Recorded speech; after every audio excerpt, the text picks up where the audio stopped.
Hello and welcome to Budget with Business Standard. The Union Budget is just 2 weeks away and the countdown has begun. This episode will focus on two topics from entirely different worlds that the budget can't escape: cryptocurrency and subsidies. I am Nivedita Mukherjee, bringing you a blend of the new and the old.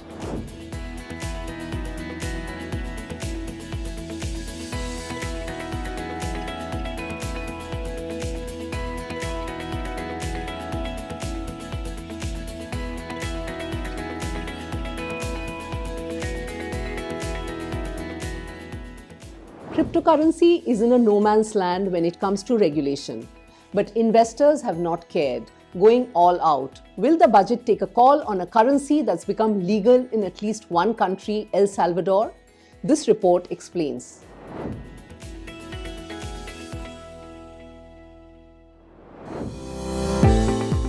Other emerging sectors have supporters and enthusiasts. It is evident that the cryptocurrency industry has fans. In India, you need to be a complete believer to invest in an unregulated sector. Even by conservative estimates of the cryptocurrency exchanges, some 2 crore Indians hold investments in the sector worth around Rs 15,000 crore. And it is this lack of regulation that is worrying most cryptocurrency participants and experts. The Finance Ministry had listed the Cryptocurrency and Regulation of Official Digital Currency Bill 2021 for the last budget and winter sessions of Parliament, but did not table the bill in either. Industry players hope that Nirmala Sitharaman will provide clarity on the regulatory roadmap in the upcoming budget. Of course, tax is one, but also I think what, maybe as a starting point, what are the use cases that clearly will be permitted and, what will not? Because there's been a lot of product innovation, in crypto in India over the last, I would say 12 to 18 months. So I think if there's some clarity, we have some sense of crypto as an asset, crypto will not be allowed as a medium of exchange, but there are multiple use cases. So I think some clarity on what use cases will be allowed will not be allowed. Also, I think some clarity around the consumer protection framework. I think there is a lot of concern around KYC, AML, how will all of that be implemented? And I think while SEBI can clearly, sort of enforce some of that via the exchange route. So you can say that all crypto trading must be done on an exchange. KYC, AML must be done, while you're trading, but this doesn't take care of the multiple other use cases of crypto. So how will you deal with some of that? I think some clarity for the investor community and the business community on, what can we expect? It is expected that the Finance Minister could announce some of the details from the proposed bill during her budget speech. Revenue Secretary Tarun Bajaj has said that the budget will provide taxation clarity for the cryptocurrency industry. Currently, capital gains tax is applicable for those trading in digital currency, while goods and services tax is levied on cryptocurrency exchanges and platforms. However, the recent investigation into WazirX by GST officials shows that there is still some lack of clarity among the industry players. One thing is certain: there won't be a complete ban on cryptocurrencies. While they won't be allowed as a legal tender, trading in crypto will be allowed, and the Securities and Exchange Board of India is likely to be the regulator. The Finance Minister is expected to make this stance of the government clear in the budget speech, and it would be a reversal from the earlier stance that there should be a complete ban. The legislative backing of the regulations will come through the cryptocurrency bill, and the budget speech may contain its salient features. Some of these features could include a high entry point for exchanges in terms of capital requirements, which means only the biggest cryptocurrency startups will survive.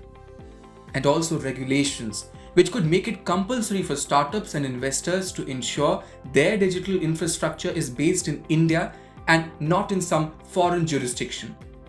Sitharaman could also announce further initiatives for the government to use underlying blockchain technology. And last but not the least, how far has the RBI proceeded in coming up with its own digital currency? And why it is important for the government to bring this investment into a particular framework. it helps in so many ways. One, it helps the government to expand the tax base, the taxpayer base. Second, it can add substantial amount of revenue to the exchequer.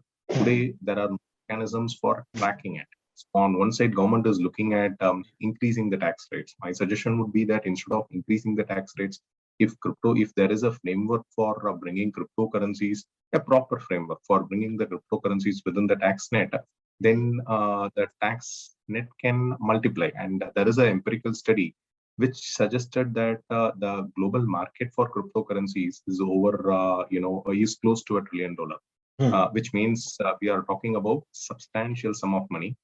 And India is, given the population and the number of investors in cryptocurrencies from India, the government will see a huge revenue coming in its way if there is a proper framework, regulated framework.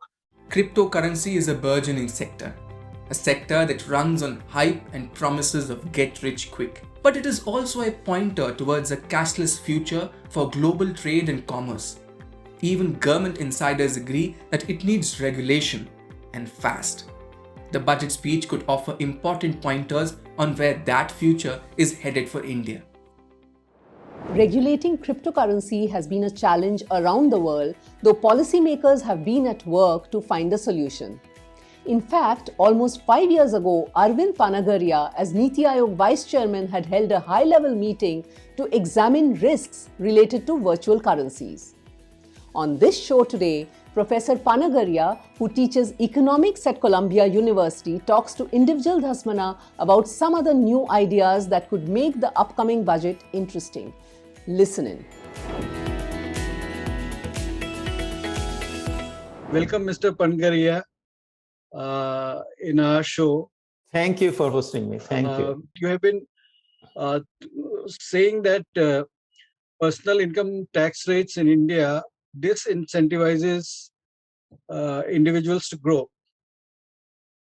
So what, according to you, budget can do in these rates to incentivize individuals to grow? India's tax to GDP ratio has remained low and stagnant for quite a while. And in the end, all the tax reforms are connected to ultimately achieving a higher tax to GDP ratio.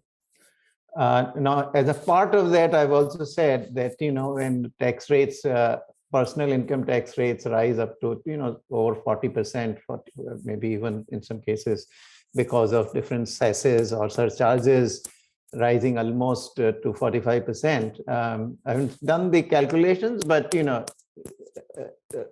any rates that are going to 40 or beyond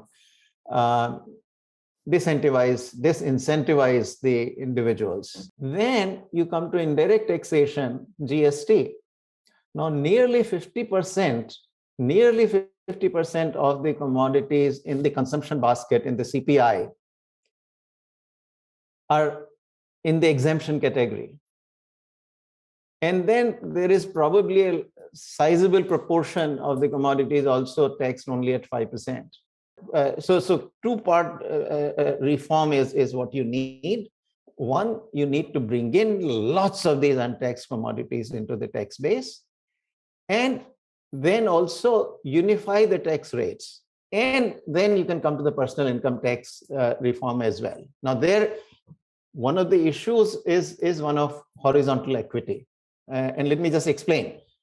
By vertical equity, we would mean that, the rich pay taxes at the same rate as the lower income people pay. So that we will say horizontal equity. That nobody seeks. We all believe in progressive taxation. So we do tax the higher income people at higher tax rates, and even further higher, we tax even further higher rate. So that vertically perfectly okay. But when income actually is the same of two individuals, they should pay the same amount of tax. That's not how we do it. If you look at the income tax, so all kinds of exemptions. So depending on how you spend your income or how your income accrues on the source of income, there is a difference in the tax rates. I think to the extent feasible, that those horizontal inequities in taxation ought to be eliminated.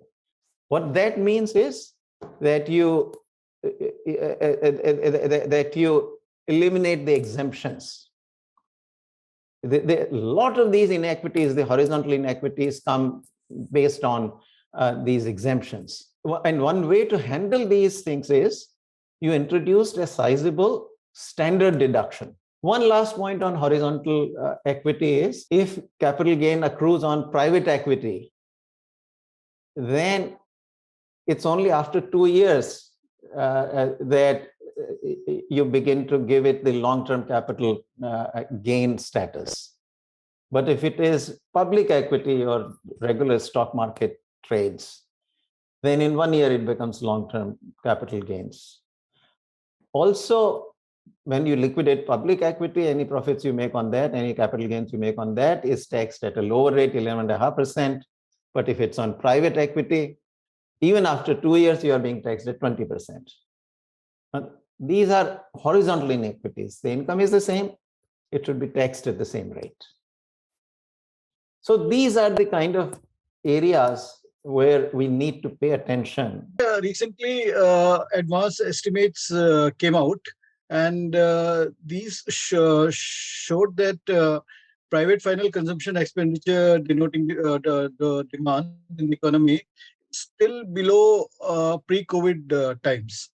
So in that context, is there a case for increasing threshold for income tax exemption in the budget? When you introduce these exemptions, they are very difficult to withdraw. And so, if there was a compulsion to do something like that, I would rather, do a one-time transfer. But again, I don't think that's really required. If the bulk of this expenditure decline was in the quarters when we had the second wave of infections, then it seems to me that there is an obvious reason why the consumption expenditure still is below pre-COVID level. As long as the infections remain high, as long as people are not able to go out, what the reason is for the expenditure to remain below the pre-COVID level, because we are still in COVID. The GDP has gone up to the pre-COVID level. The private consumption has not yet done that. The other place I want to look at is what is going on in the financial sector. Because you remember that a lot of the problem in private consumption has come from the collapse of the retail credit. And that has originated in the NBFC crisis, the non-bank finance companies crisis. We started with very high NPAs first, that morphed into a non-bank finance companies crisis. And a lot of the consumer loans come from NBFCs. So when the NBFC credit actually collapses, it's the consumer loans that get impacted adversely. So some of the answer may also lie there. Thanks a lot, Mr. Panagariya, for talking to us. Thanks a lot. Thanks, Indra. Professor Panagariya suggests equal treatment of equals. And how? By bringing horizontal equity in income rates in budget. That essentially means if two persons are earning the same amount, they should be taxed equally and not on the basis of how they have received the income or how they spent it. Moving on, our next segment deals with subsidies. In the ongoing COVID years, spending on food and fertilizer subsidy has been hefty. How will the government walk the tightrope now? Watch this report.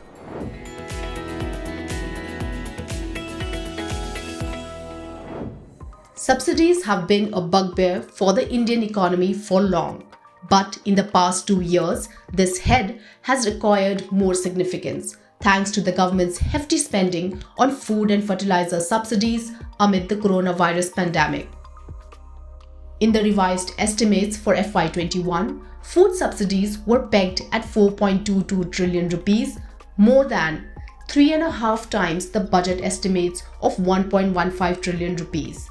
The extra spending was on account of a scheme under which free food grains and pulses were distributed during the first COVID wave among almost 800 million beneficiaries of the National Food Security Act.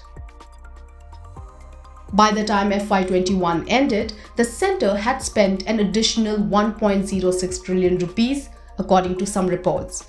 That implies the government would have spent a whopping 454% of its budget estimates in FY21. This extra spending not only ensured that all the additional food subsidy was taken care of, but the funds also enabled the Food Corporation of India to clear all its pending dues to National Small Savings Fund. FCI had made these borrowings over the years to balance the fiscal maths.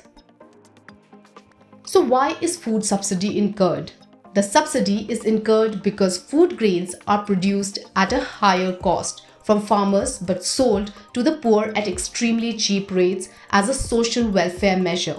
Quantity of grains distributed among the poor free of cost saw an exponential rise during the pandemic, which further inflated the subsidy burden. In the current financial year, food subsidies have continued to mount as the COVID scare hasn't abated. The centre in May 2021 relaunched the free food grain distribution scheme under the Pradhan Mantri Garib Kalyan Ann Yojana, which is to continue until March 2022. The total expenditure on this is expected to push the revised food subsidy bill to almost 3.9 trillion rupees, which is 161% of the 2.42 trillion rupees budget estimate. If food was a constant pain, fertilizer subsidies weren't any less. Just like food subsidies, the central government adequately funded fertilizer subsidies in FY21 to clear all pending dues. It provided around 1.34 trillion rupees, which was almost 88% more than the budget estimate of 71,309 crore rupees for FY21. However, in FY22, global fertilizer rates soared due to renewed economic activity across the world and also because of a rise in gas and chemical rates, which form the backbone of the sector. To ensure that farmers got their fertilizers at reasonable rates, the centre had to infuse additional funds twice during the year. The first infusion was done in June and then again in October 2021. This took the revised estimate of fertilizer subsidies in FY22 to over 1.3 trillion rupees, which was around 63% more than the budget estimate for the year.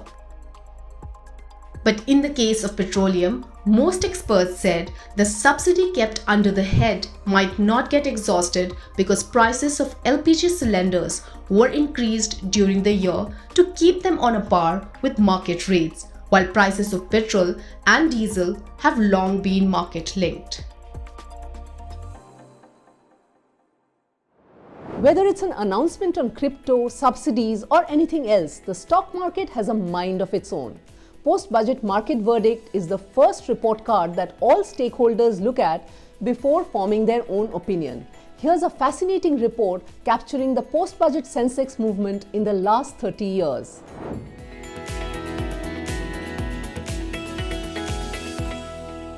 The first and the most crucial review of any union budget invariably comes from the stock market. Whether the indices move up or down after the budget announcements, therefore, is keenly watched every year.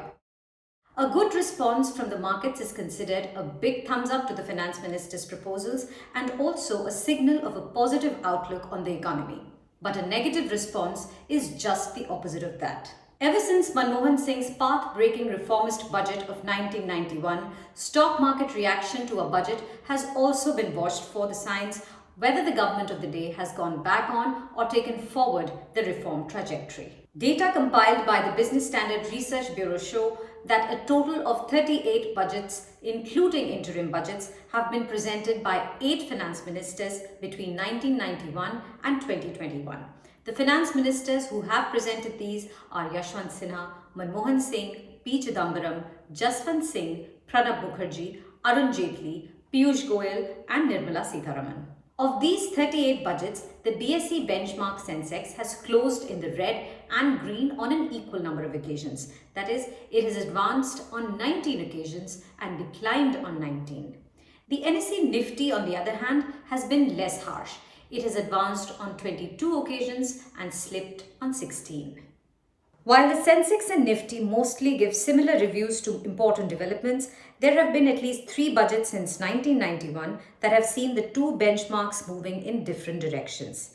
2 of these, in 1995 and 1996, were presented by Manmohan Singh and one in 1998 by Yashwant Sinha. Coming to more recent union budgets, 9 budgets have been presented so far under the Narendra Modi government. Of these, 4 have received positive response from the markets, while 5 have seen the benchmark indices closing in the red.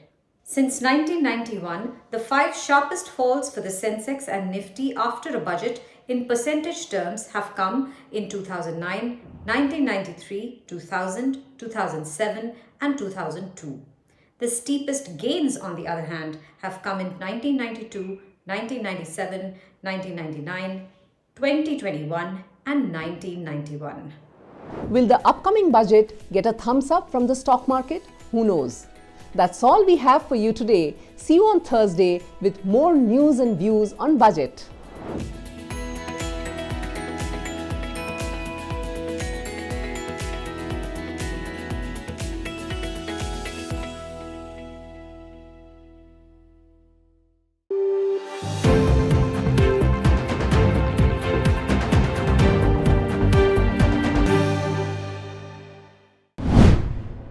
If you like this video, share it and subscribe to Business Standard.